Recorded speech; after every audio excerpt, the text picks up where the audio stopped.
Yes, for ADTV jimbandiza kadi kana mwasuze mutya muli mutya ngera kubasaba musubscribing ate munyigene kadi for ADTV jimbana amawuli agabaga trendinga ohwetola igwanga lya Uganda ku side y'abasebu baffe ab'enjawulo. Mbatumideko abali kata ne Saudi Arabia bawanga lya mugwange lya America ku University of Chicago mwali kwanga mu following for ADTV yuji mwena mikono yanga abaji following abasubscribing edda kyamaanyi kyemwakola bagita for ADTV yuji abali kata Saudi Arabia mugwanga lya Bufaransa mugwanga lya France mbatumideko amagamba nti muli bakabinyo kubanga muji following for ADTV yuji battle ya Sheebah Karungi ne Cindy okutte wansi ne waggulu kute ne wansi ne waggulu kigwa mugwa mwenda nginaku z'omwezi 15 kigwa nginaku z'omwezi 15 omwezi ogujja ogwa September ani Sesabati ye bwati bwakikoze Sesabati ye bwati obwakikoze bato ekute wansi ne wakujukira babadde ne press conference ndozo olunaku lwadde lwakumeka lwa Monday yabadde Monday babadde ne press conference ku Monday yanga Banange yatambudde bulungi ne ssaawa zino era bakyagamba embiranye kyaliwo y'amaanyi nnyo buli omu agamba nzasinga okuba live nzasinga okuyimba nzasinga eddoboozi abasinga bagamba nti tulinze nga nnaku z'omwezi 15 tulabe ani akira Sesabati ye bwati bwakikoze ebintu abimalidde mulingi ye ane Sesabati mulabe edduka Banange temusubwa ng'ennaku z'omwezi 15 September bana babiri Banange bategese bato yaabwe Cindy kosa ne Sheebah Karungi tulabe abasinga bagamba nti oba bali mu kabadi bazanya badi bwabwe kusika attention y'abantu basobole okujjuza buli omwajjuzi abasinga bagamba kwegamba Banange tuli abo tuto Spasidana yavudde nga alaganga ali ku side ya Cindy Sannyu tunuli obubaka bwatadde ku social media platforms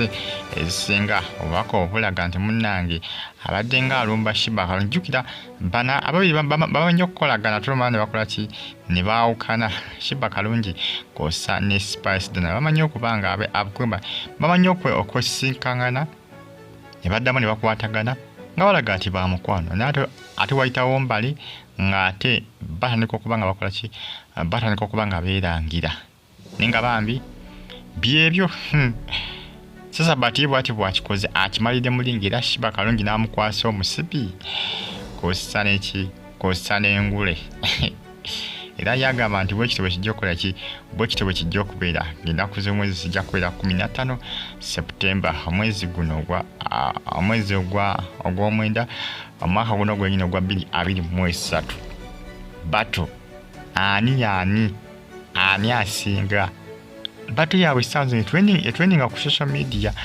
platforms eziwerako ndowooza okukakana ndowooza nga bimaze kugwa ng'ennaku z'omwezi 15 September kubanga teziri wala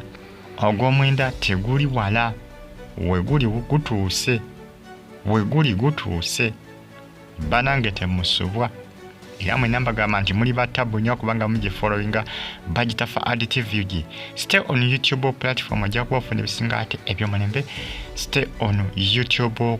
platform ojja kubafuna updates ez'ettabu ez'omutawaana era ez'akabi ng'oli tiimwani genda mu comment section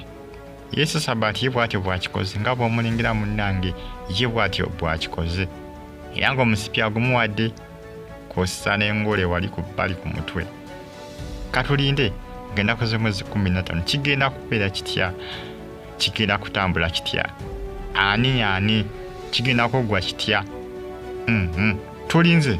tulabe ennaku z'omwezi 15 September temusubwa mwena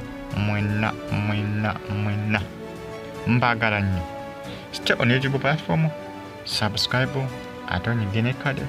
comment section weri abakamuntera mu comment section ate osikalenga ogifollowinga subscribing munyigene kade nsonga za Cindy Sannyu kosa ne Sheebah Karungi ani anasinga binabikonde kinabeera kitya kubanga ye Sesabati bwate bwakikoze yakikoze mu ngeri ya lingi asinzidde mu lingi n'awanika ye gwagamba nti no yajja okukola ki yajja okumega munnaye bwate bwakikoze katulinde tulabe binaatambula bitya fa ADTV kimbere bulungi sona ngo ofulenga subscribe button gigende kale mwera